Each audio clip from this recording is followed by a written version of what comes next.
Bienvenidos a TV Legislativa. Hemos invitado a la jefa de fracción del Partido Frente Amplio, doña Rocío Alfaro, con quien vamos precisamente a conversar. La diputada fue integrante de la comisión especial que analizó la inmunidad en contra del presidente de la República y el ministro de Cultura, don Jorge Rodríguez Vives, por un posible delito de concusión, acusado por el Ministerio Público y que fue enviado por la Corte Plena acá para el levantamiento o no de la inmunidad. Una comisión histórica, es la primera vez que un presidente en el ejercicio de sus funciones tiene que hacer frente a un proceso de este nivel. Ya la comisión el día lunes emitió los informes definitivos que van a ser discutidos el próximo lunes 22 de septiembre en una sesión que iniciará a las 2 de la tarde aparentemente y hasta las 7 de la noche, donde el presidente de la República tendrá la posibilidad de asistir al plenario legislativo para hacer su descargo ante los diputados y responder algunas dudas, pero precisamente de ese tema vamos a conversar con la legisladora. ¿Cuál fue el trabajo, doña Rocío? Señalábamos que era una comisión histórica. ¿Qué balance hace usted de este trabajo y de las recomendaciones que ustedes están emitiendo en este informe? Sí, muchas gracias por la invitación. Realmente creo que se lograron varios objetivos que eran importantes y era el poder asumir un debate de este tipo con la seriedad que amerita. Tal vez hubo temor, incluso alguna ciudadanía, algunas diputaciones expresaron pues algún grado de desconformidad pensando que esto se iba a convertir en un show político, que iba a ser, digamos, iba a estar lleno las sesiones de exabruptos y de escenas, que realmente no fue así. Fue una comisión en ese sentido muy pausada, de mucho análisis de la información. Con el diputado de gobierno no hemos tenido tampoco, digamos, confrontaciones fuertes. Él ha mantenido una serie de argumentos que fundamentalmente son los argumentos del abogado defensor del señor presidente. Y pues nosotras como diputadas hicimos también el análisis, cada una con su énfasis, sobre el expediente propiamente que nos pasa la Corte Suprema para analizar si estamos en presencia de un caso real, digamos, de un caso que puede elevarse a juicio, en donde ya en las etapas preliminares del juicio tendrían que discutir sobre la calidad de la prueba, sobre la inocencia o la culpabilidad, que ya eso a nosotros no nos corresponde. Y lo principal, y tal vez el carácter político principal, es garantizar que no estamos en presencia de una persecución política, porque el fuero precisamente existe para eso: proteger a los supremos poderes de que sean inhabilitados en sus funciones o que sean obstaculizados en sus funciones por persecución política fingiendo causas penales. Entonces, parte importante del análisis era precisamente constatar si el expediente tenía los elementos para poder ser llevado a juicio y también escuchar a la defensa a ver si nos daba aportes, si nos podía dar indicios de que estábamos en presencia de una situación de persecución política. Esto no se dio, no tenemos, digamos, ninguna, ni en términos de prueba, ni en términos argumentales, nada que nos haga sospechar que pudiera haber, digamos, una motivación de persecución política. Y por el contrario, fuimos constatando el texto de la Fiscalía con las pruebas testimoniales, las periciales, las materiales que nos aportó en el expediente, que solamente conocemos los dos casos del señor ministro y del señor presidente, aunque es un caso mucho más amplio con otras personas involucradas, pero que no tienen fuero de protección, entonces que no nos corresponde a nosotros conocer ni analizar.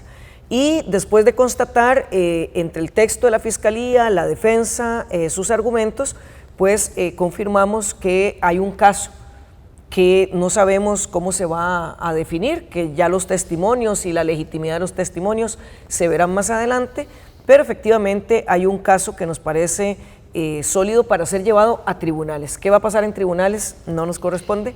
Vamos a ver qué dice el plenario legislativo al respecto. Diputada, hay una posición que tiene la ciudadanía y es importante explicarle a la gente, a la ciudadanía, por qué se llega hasta este momento tan cerca de una campaña política donde la gente lo está viendo, y así lo han querido vender algunas personas también, como una persecución política o como un uso político electoral este proceso de cara al proceso que nos va a convocar el Tribunal Supremo de Elecciones el próximo 1 de octubre. Entonces es importante explicarles por qué en este momento, que no es algo que la Asamblea Legislativa haya definido, sino tal vez usted nos explica cuál es el procedimiento. Sí, sobre esto es importante tal vez que la ciudadanía también entienda que esto no es un caso como que se ha inventado, se ha apresurado en el último momento, porque eso fue parte de lo que la defensa trató de ubicar como argumento, de que era algo que se había consolidado en muy poco tiempo y que eso lo hacía sospechoso. Y a mí me parece que es importante que recordemos que este caso tiene su origen precisamente en la investigación que estaba realizando una comisión legislativa sobre la situación del SINART y las contrataciones que se habían hecho al respecto. De ahí surge una denuncia de diputados, diputado Ariel Robles y el diputado Jonathan Acuña, que la llevan a la Fiscalía. Y la Fiscalía inicia su proceso de investigación, y eso estamos hablando de hace más de 2 años. Entonces, no es una investigación, digamos, que se esté realizando en estos meses para tratar de caer en el momento de que inicia la campaña electoral. Y, bueno, se hace una investigación, la Fiscalía tiene que recabar pruebas materiales, tiene que recoger el testimonio de personas que participaron, tiene que verificar, por ejemplo, en el caso de las grabaciones, que las grabaciones son legítimas, toda la prueba pericial, etcétera. Y finalmente, cuando consideran que tienen un caso, se lo envían a la Sala Tercera por el tipo de delito.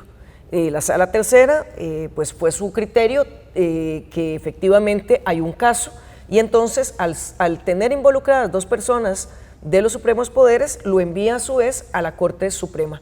¿Por qué? Porque los miembros de los supremos poderes tienen una protección especial que les da la Constitución precisamente para no ser perseguidos políticamente con un pretexto de una causa judicial. Entonces, la Corte Suprema, ¿qué es lo que hace? Precisamente analizar si hay condiciones para pedirle a la Asamblea Legislativa, que es la única que lo puede hacer, el levantamiento de ese fuero de protección. Entonces, la Corte por mayoría define que es así, que está ante una situación de ese tipo, y nos envía el expediente a la Asamblea Legislativa. La Asamblea Legislativa lo recibe, nombra una comisión, que en este caso es una comisión bastante inusual, son solo 3 personas, y yo quisiera mencionar que se aprobó en primera ronda, no hubo ni siquiera, digamos, una gran polémica. Lo digo porque ahora he escuchado algunas diputaciones de gobierno decir que, por ejemplo, que era de esperar, que ya yo tenía una posición y tal. Ellos votaron, toda su fracción votó por mí, por ejemplo, y eso a mí me daba la tranquilidad, igual como nosotros, por ejemplo, votamos por el diputado Daniel Vargas y por la diputada Andrea Álvarez. Entonces, parece... bueno, se conforma esta comisión y empezamos el estudio. Todo esto lleva su tiempo. Por ejemplo, el tener el tiempo adecuado para recibir al señor presidente, el tiempo para recibir a la Fiscalía, la oportunidad también que se nos dio de poder participar en una comisión que no le puso límite a las participaciones.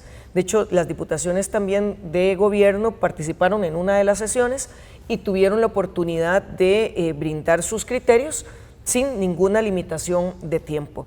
Y finalmente llegamos al momento en que hay que presentarlo en el plenario legislativo y será mediante una votación. Eso significa que puede los argumentos convencer o no convencer.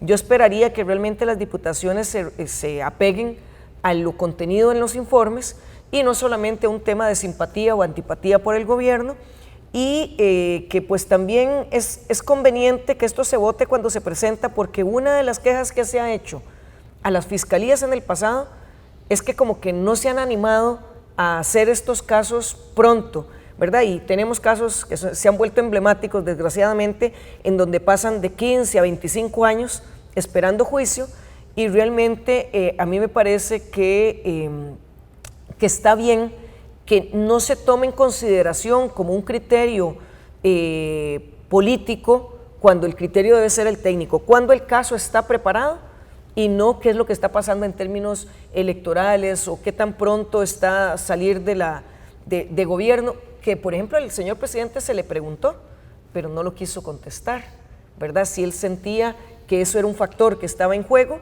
y también se le preguntó si tenía temor que si hubiese habido pues alguna persecución, hubiésemos esperado que hubiera dicho sí, ¿verdad? Precisamente, diputada, ¿qué espera usted el próximo lunes 22, cuando ya el tema se ha discutido en el plenario legislativo, el señor presidente tenga la oportunidad de estar acá y de dar su descargo? ¿Qué espera usted ese día? Yo realmente espero que se dé un debate a la altura sobre lo que contiene el expediente. Digamos, todos y todas como ciudadanos podemos tener opiniones sobre el señor presidente, sobre su estilo de gobernar, sobre la manera en la que se comporta el ministro, o se ha comportado en diversos momentos el señor ministro de Cultura. Todos podemos tener una opinión al respecto de la conveniencia o no de que esta situación se dé. Es una situación inusual, ¿verdad? Que un presidente en ejercicio se le pretenda levantar el fuero. Pero más allá de eso, yo lo que espero es que realmente las diputaciones y las fracciones analicen lo que el expediente dice, porque eso sería quedar a la altura con una responsabilidad que nos da la Constitución. No nos están pidiendo nuestra opinión sobre culpabilidad o inocencia, eso no es el tema. Desgraciadamente, como seres humanos tendemos a ubicar el debate ahí, pero no se trata de eso, eso le corresponde a otro poder de la República.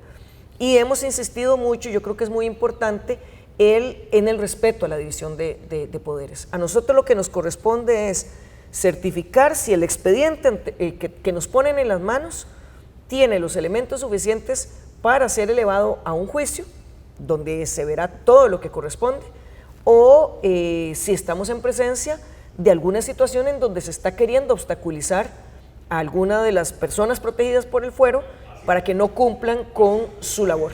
Y nos parece que efectivamente lo que debería de considerarse y lo que debería suceder es un análisis de los informes. El informe que se pone en discusión es el de mayoría, no obstante, obviamente el informe de minoría está al alcance de todas las diputaciones y además me parece, por respeto, que por supuesto que debe ser analizado y contrastado para que el debate sea rico, sea serio y que demos también una oportunidad a la ciudadanía de conocer un nuevo procedimiento de nuestra democracia que está garantizado por la Constitución. Le agradecemos con estas palabras a la diputada Rocío Alfaro, jefe de fracción del Partido Frente Amplio e integrante de esta comisión especial que, como lo señalaba la diputada, es una comisión histórica donde el próximo 22 de septiembre seremos parte de un proceso inédito acá en la Asamblea Legislativa donde se estará analizando si se le levanta o no el fuero de inmunidad al presidente de la República, primera vez que un mandatario en el ejercicio de sus funciones tiene que hacer frente a este proceso. Le agradecemos a la diputada y por supuesto lo invitamos a que siga con muchísima más información.